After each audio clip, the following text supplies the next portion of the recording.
In 1985, Nintendo released the Nintendo Entertainment System in North American households. Bundled with the system was Super Mario Bros., which was a 2D platformer starring everyone's favorite Italian plumber, Mario. Except I'm kidding, everyone likes Luigi more. Anyways, the game was a 2D platformer where you traverse through various levels to go rescue the once and only Princess Peach. The game was a resounding success across the world and put the red Italian plumber on the map, but we're not actually talking about that game today.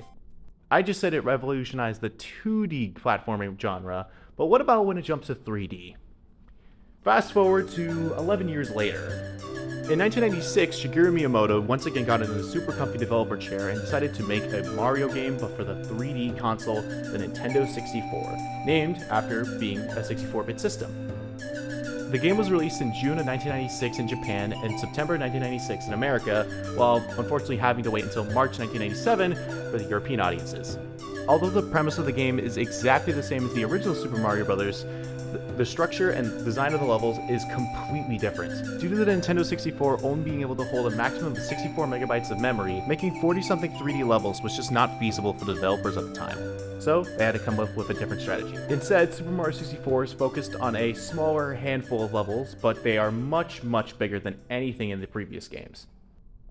The focus wasn't about getting to the flagpole most of the time, it was about collecting Power Stars, which were the game's MacGuffins. There were 120 Power Stars in the game, but you only needed 70 to get to the final battle with Bowser.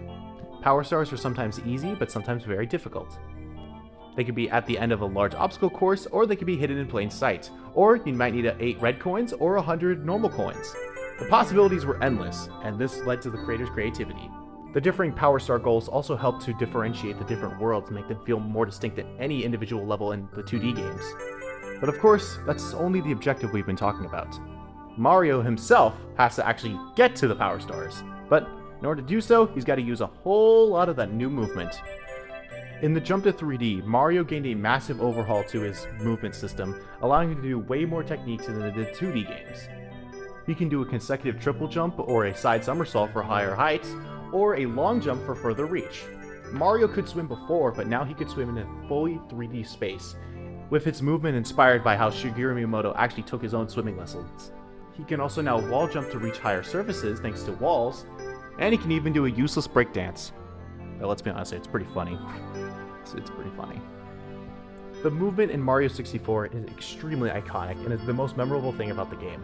It's very easy to learn, but very difficult to master given the game's physics, but insanely rewarding if you do so. Compounded with this was the brand new 3D camera controls, controlled thanks to the C buttons on the Nintendo 64 controller. By pressing one of the directional C buttons, you can move the camera to get a better view of what you're looking at.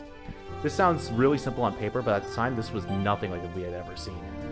Up to this point, some of the earliest 3D games like Crash Bandicoot either had a fixed camera, or they used the triggers on the controller for camera movement, but only for left and right, thus leaving up and down completely at the whim of the player. Super Mario 64's approach gave directional control to all 4 cardinal directions, when applicable, which allowed for levels to be more expansive than ever. Several games following Mario 64, like the similarly structured Banjo-Kazooie, took this exact same approach. Eventually, realizing triggers weren't enough, Sony released the DualShock controller for the PlayStation 1. Up to this point, the PS1 lacked any analog stick and was forced to use D-pad for 3D games, which, while not the end of the world, was a far cry from the N64 controller, which I know is crazy to say nowadays considering the N64 controller is well, yeah.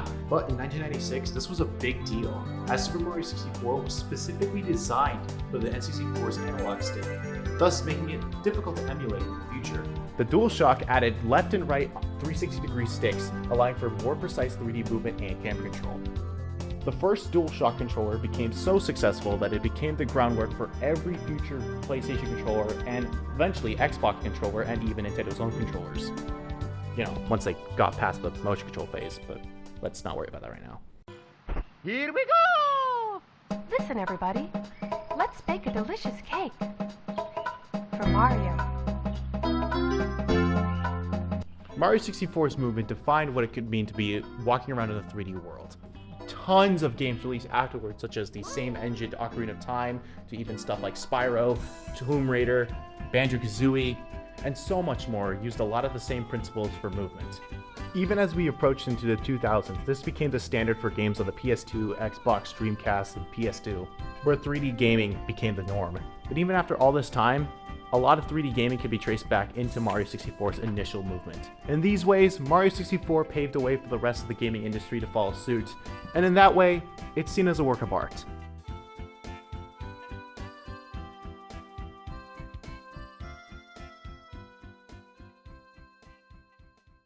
Unless you're Miyamoto himself, who made a bento box analogy to say that Banjo-Kazooie was a more complete package.